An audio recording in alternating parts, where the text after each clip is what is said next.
than 500 than 1,000 people. And those old guys... An NBC News special report.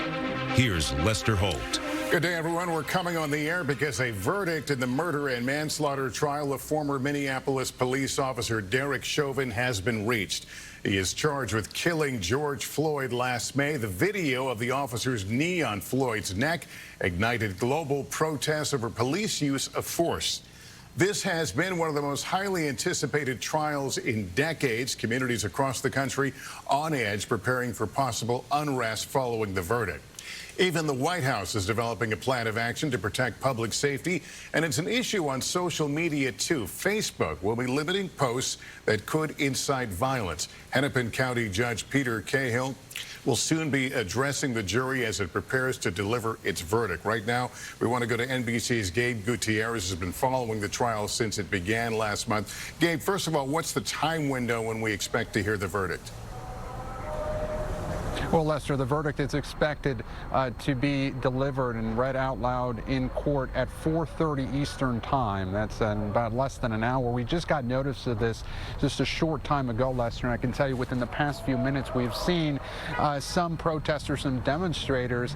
One woman just down the street said, "We have a verdict, we have a verdict." But again, we do not know what it will be for some time. But Lester, as you mentioned, this has been an extremely tense time here in Minneapolis. Anxiety is very high about what this verdict can be. Minnesota's governor has declared a state of emergency and had actually requested additional law enforcement personnel from other states. Minneapolis Public Schools for the rest of the week is going towards remote learning, and this is something that we have seen building really for the past several weeks, months really, in anticipation of this trial. Now, Lester, this trial had 45 witnesses spread out over 14 days of testimony. The prosecution calling witness after witness of this case, really breaking a lot of barriers in this trial, breaking the so-called blue wall of silence by having so many officers testify one after another against Derek Chauvin. But the defense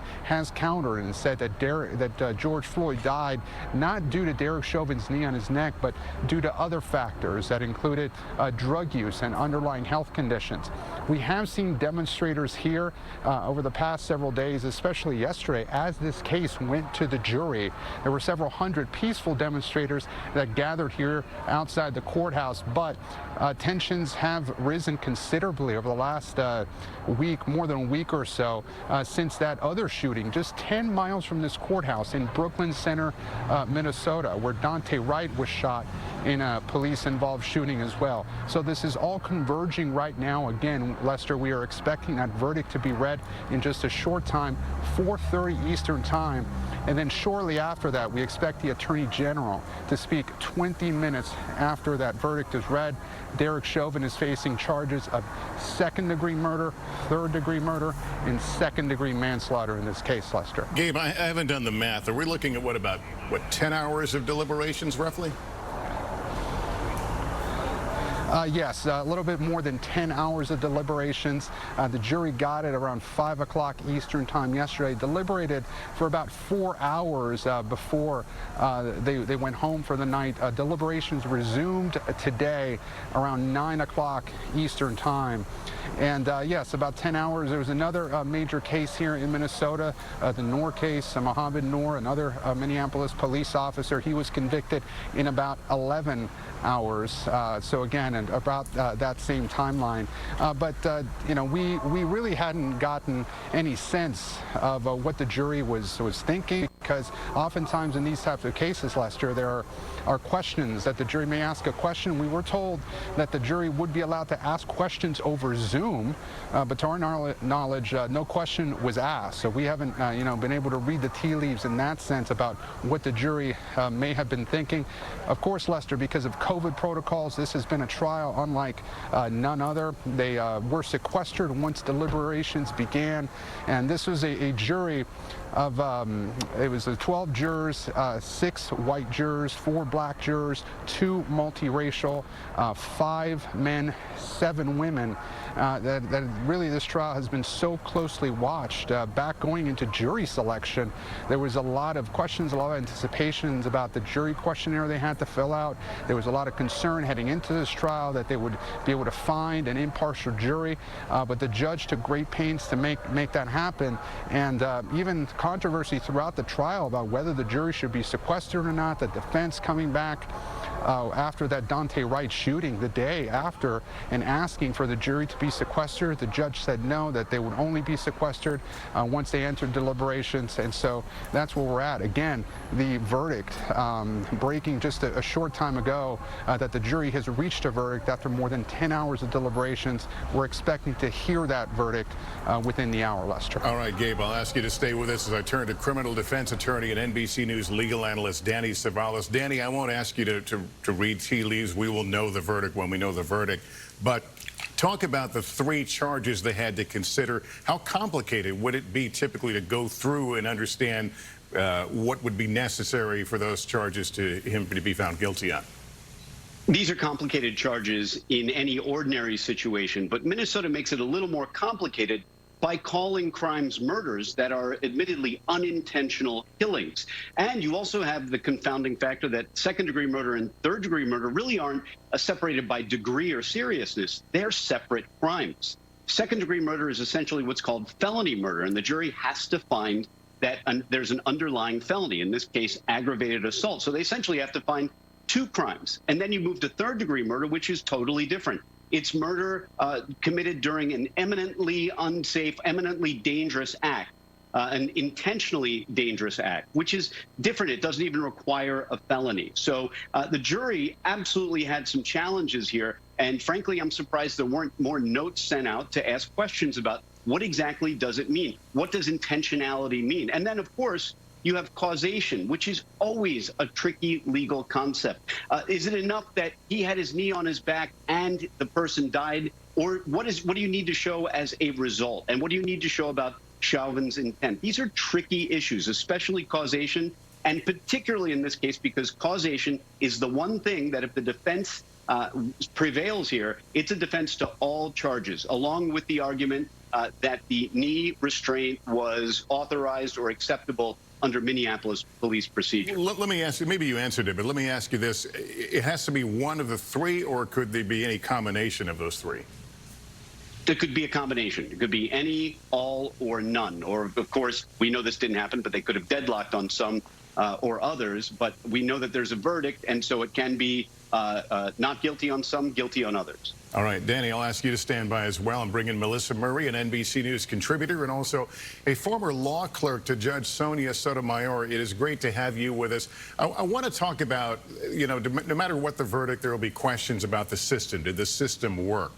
To the extent that the prosecution put on the case it did, to the extent that fellow police officers testified against Eric Chauvin, would that remove any questions about the system and how it worked, the fact that it ends up coming down to these 12 jurors? Well, I think it suggests the way in which lawsuits or litigation are often ill-equipped to address the broader social problems that these questions often raise. So we saw the prosecution present a case that really focused on Derek Chauvin being a kind of rogue cop. So they didn't put policing on trial. They put Derek Chauvin on trial. But the larger conversation that's happening across America is really about whether policing protocols are actually appropriate, given the nature of some of the encounters that police officers have with civilians. So there's a different kind of conversation happening on the ground that just really wasn't happening in the courtroom, because understandably, this prosecution wanted to get a conviction, and they really couldn't get a conviction, or at least not the way they wanted, by prosecuting the police more generally. Yeah, and that's the question. Their idea was, we're not prosecuting the police, we're prosecuting this one person. But as you say, on the streets, that's not what you're hearing from people. This is being seen as part of the reckoning over race and police use of force.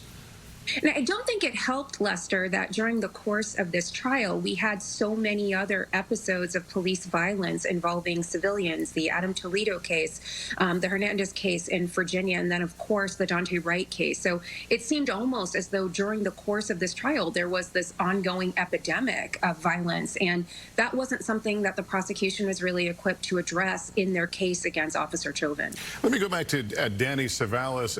Danny, are you surprised at the speed of this verdict? Does anything stand out to you as we await the obvious verdict?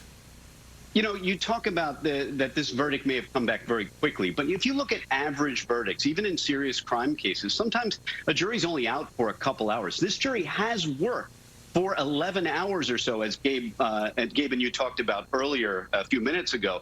So they have put in the work. I mean, they've been in that jury room. And what that tells us is that some of these issues may not have been as complicating as we may have thought here on the outside. And of course, we never know exactly what they talk about. But, you know, it could be the case that they either found that the prosecution failed as to some essential element like causation, or the opposite, that the defense raised really no reasonable doubt in their mind. They got in the room, closed the door, looked around and said, everyone's in agreement, right? Sometimes that happens. I'm going to ask you a personal opinion. Do you think the prosecutor got it right in the charges that they brought forward? Were there other ways to have tried this case, other charges that might have been more appropriate? Well, I think you can fairly say that, I mean, reasonable minds can differ as to what Derek Chauvin should have been charged with. But I think it's reasonable to say that at least one of the charges, which I believe was the third-degree murder charge, was a stretch because a court said it was a stretch. A court dismissed it, and then it was reinstated. So that was, I mean, I don't like to use the word stretch because it's not a legal term, but that kind of hung in the balance for a while before it was finally reinstated. So, I mean, probably the easier case to bring would have just been the manslaughter, but the prosecution here was ambitious, and they brought a case that was initially tossed by a court and then reinstated. So those are the cases they have, but all said, they put in a very strong case at the end of the day. Danny, thank you. I'll ask you to stand by. I want to go back to Gabe Gutierrez, who's outside the courthouse in Minneapolis. And Gabe, we have seen that image behind you of the military vehicles and the extra barricades there. We all, of course, hope that there will be a peaceful reaction, whatever it will be. Can you tell us, are there voices in the community who are actively trying to encourage calm? Oh, certainly, Lester. And the Floyd family has said, you know, repeatedly that they want calm, that they want peaceful protests. But at the same time, you know, this is a community that has been hurting. I mean, we were here since, you know, shortly after George Floyd's death last May. And many of the people that we have spoken with, even the last several days, that were telling me, Lester, that they had a very difficult time watching this trial. That this was a trial that brought back a lot of painful memories and brought to the surface something that they had been dealing with, not just for months, not just for years, but really for decades, not just in this community, but also in Brooklyn Center nearby, and in Chicago, which you mentioned earlier, has also been seeing protests, and so many communities across the country that have really struggled with how to deal with police encounters. And this is seen, you mentioned that the prosecution really tried to make the closing arguments, tried to stress the point that this about not who Derek Chauvin was, a police officer, but what he did. Yet, as you said, Lester, many folks in this community, and I know the Floyd family as well as Reverend Al Sharpton, as this trial was getting underway, said that this was a trial of the American policing system. And so many of the demonstrators that we have seen, they don't know what the verdict will be. Some are fearful of what it may be. They have told me that they've been traumatized by having to relive parts of George Floyd's death that was so difficult to watch on that video, with Derek Chauvin's knee on his neck for 9 minutes and 29 seconds. But yes, and some others have said that this militarization, in their words, of the preparations for this trial, some 3,000 National Guard troops activated here.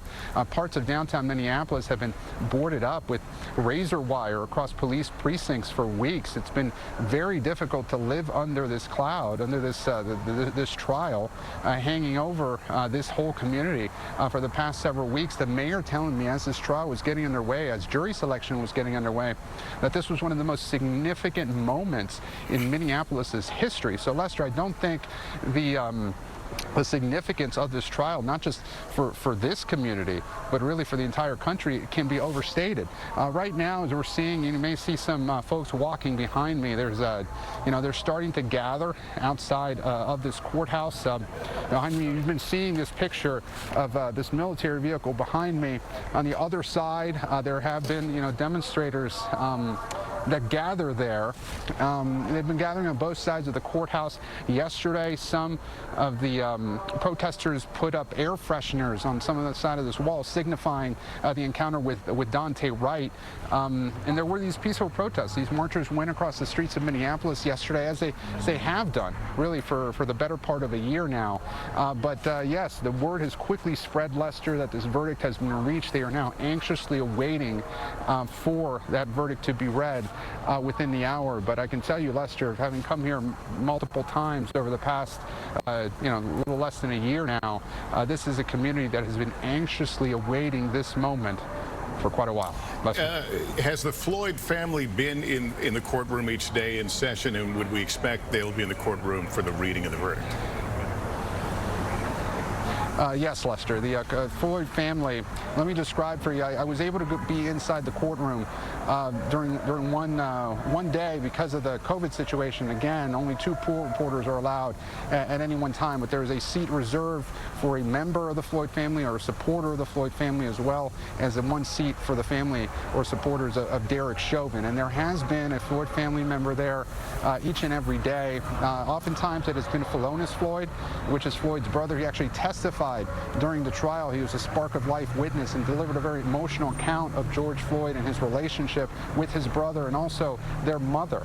He broke down in tears on the witness stand. There have also been, cousins and other family members that have been there throughout the court. I don't know who will be there exactly today for the verdict being read, but I can tell you that Philonise Floyd this has been a gut-wrenching trial for him and for the rest of the family, having to re-watch these very painful videos over and over and over again, really, Lester, because it was part of the prosecution's case, been called a star witness of the prosecution's case, but also the defense brought up body camera videos of George Floyd's struggle with police quite often during its closing arguments. So you can only imagine, as a family member, of seeing a loved one go through this over and over again. But at the beginning of this trial, I asked the Floyd family what they thought about that. Did they think, was it painful for them? Did they want those images replayed on television over and over again? And they said, as difficult as it was for them, it was important for the public to see what happened to their loved one. And they view this trial as a way to bring about change, not just here in Minneapolis, not just around the country, but really for the American policing system as a whole. Philonise Floyd has actually testified before Congress about police reform. So this experience for them has been something larger than just the loss of their loved one, George Floyd. Every moment of this has been gut-wrenching and emotional. Gabe, we'll, of course, be talking to you as we get closer to the verdict. That concludes our coverage now. The verdict in the trial of former officer Derek Chauvin has been reached. It will be read at 4:30 Eastern. I'll return here. We'll have live coverage when that happens. For now, I'm Lester Holt, NBC News New York. We'll see you in just a short while.